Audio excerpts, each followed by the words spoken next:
कमरे में पहुंचकर राघव ने साइड में बने बोर्ड से स्विच ऑन किया और फिर आयशा के पास जाकर बोला, क्या बात है, ऐसे क्यों बैठी हो? और अपनी आंखों को तो देखो, कितनी लाल हो गई हैं, इतना रो रही हो। हाँ, सब ठीक तो है ना?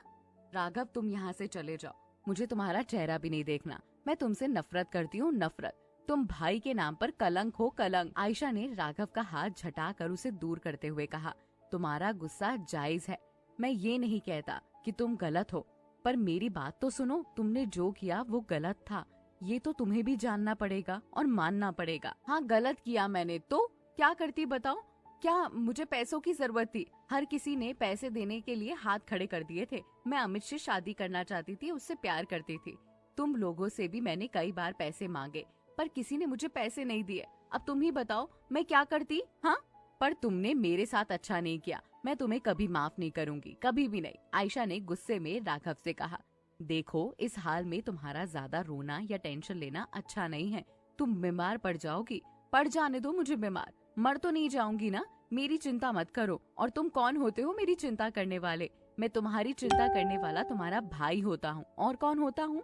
तुमने जो मेरे साथ किया उसके बावजूद भी मैंने तुम्हें माफ कर दिया। मैं तुम्हें अपनी बहन मानता ही नहीं, तुम मेरी बहन हो, पर एक भाई होने के नाते मैं तुमसे प्यार तो करता ही हूँ ना, तभी तो तुम्हें कुछ नहीं होने दिया। तुम भी तो समझने की कोशिश करो ना। अब सब जब सही हो गया है तो देखो, अमित तुम्हें मिल जाएगा। तुम्हारी और अमित की हम धूमधाम से शादी करेंगे। तुम्हें जितना पैसा चाहिए मैं तुम्हें ला कर दूंगा। मैं जल्दी से जल्दी नौकरी करूंगा, तुम्हारी सारी जरूरतों को पूरा करूंगा। और फिर तुम्हारा हस्बैंड अमित भी तो नौकरी कर रहा है, अब तुम्हें पैसों की क्या टेंशन? राघव की बात सुनकर आयशा ने कोई जवाब नहीं दिया और चुपचाप बैठकर रोने लगी। राघव ने आयशा को बहुत समझाया, लेकिन आयशा ने राघव की एक भी बात नहीं सुनी। तो ये देखकर राघव ने भी हार कर आयशा से कुछ नहीं कहा और फिर वापस अपने कमरे में चला गया। पर आयशा की टेंशन उसे हर पल लगी रहती थी।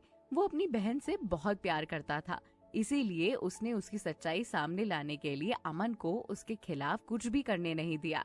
उसने भले ही आयशा की सच्चाई सामने लाई थी, लेकिन अपनी बहन से प्यार तो वो भी करता था, उसे खुश देखना चाहता था। इसीलिए तो वो अमित से उसकी शादी करवाने के लिए भी राजी हो गया था। राघव बैठकर कुछ सोच ही रहा था, तभी अमित का कॉल आया। कॉल रिसीव करते हुए राघव ने कहा, इतनी रात में कैसे कॉल किया? सब ठीक तो है ना? मैं काफी टाइम से आयशा को फोन लगा रहा हूँ, वो फोन नहीं उठा रही। मैंने भी उसे काफी समझाया, पर वो कुछ समझ नहीं रही। अब मैं कुछ नहीं कर सकता, तुम ही उसे समझाओ। मैं कल उससे मिलकर उसे जरूर समझा लूंगा। मुझे उम्मीद है कि वो मेरा प्यार और भरोसा देखकर समझ जाएगी। उम्मीद तो मुझे भी यही है अमित, कि वो समझ जाए और सुधर जाए। इतना कहकर राघव ने फोन काट दिया।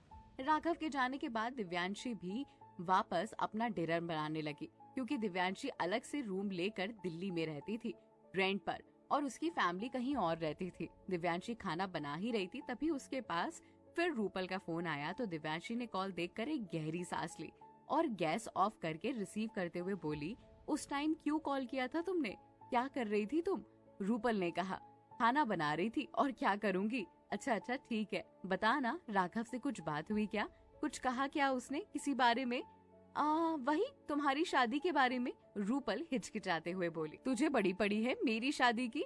वैसे तेरी आदत जाने वाली नहीं है, सबके भेद खुलवाने के शौक है तुझे। हाँ, यहाँ वहाँ की बातें करनी होती है।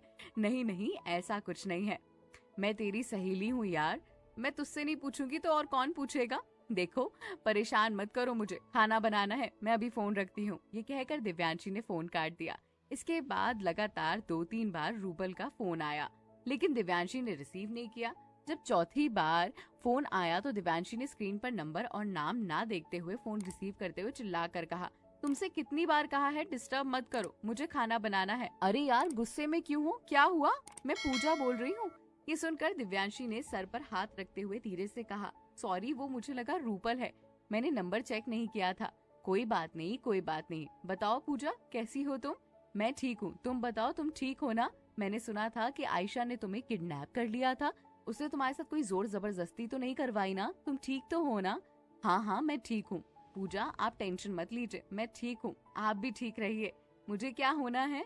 हाँ, बाकी सब तो ठीक ही है ना? राघव से बात हुई? हाँ, मेरी बात हो गई है, दिव्यांशी ने जवाब दिया। तो अब कब ढोल बजने वाले हैं? पूजा ने दिव्यांशी को छेड़ते हुए कहा तो दिव्यांशी ने शर्माकर जवाब दिया, शायद बहुत जल्द। ठीक है, खाना बना लो। पूजा ने ये कहकर फोन काट दिया। तो दिव्यांशी खाना बनाने लगी और सोचने लगी कि राघव मुझसे सच में शादी करेगा ना? वो मुझसे प्यार तो करता है ना? अरे नहीं नहीं, मैं भी क्या सोचने लगी, अगर वो मुझसे प्यार नहीं करता होता तो मुझे आयशा के चुंगल से क्यों बचाता? वो मेरे लिए अपनी जान दांव पर क्यों लगाता? मैं भी ना कुछ भी उल्टा सीधा सोचती रहती हूँ। मुझे पता है राघव मुझे बहुत प्यार करता है और मैं भी उससे बहुत प्यार करती हूँ। बस एक बार हमारी शादी हो जाए और हमारे बीच कोई भी दूरी ना रहे, बस। और लाइफ में क्या चाहिए? अब आगे क्या होता है ये बातें आपको अगले एपिसोड में पता चलेंगी। और ये एपिसोड कैसा लगा कमेंट करके जरूर बताइएगा।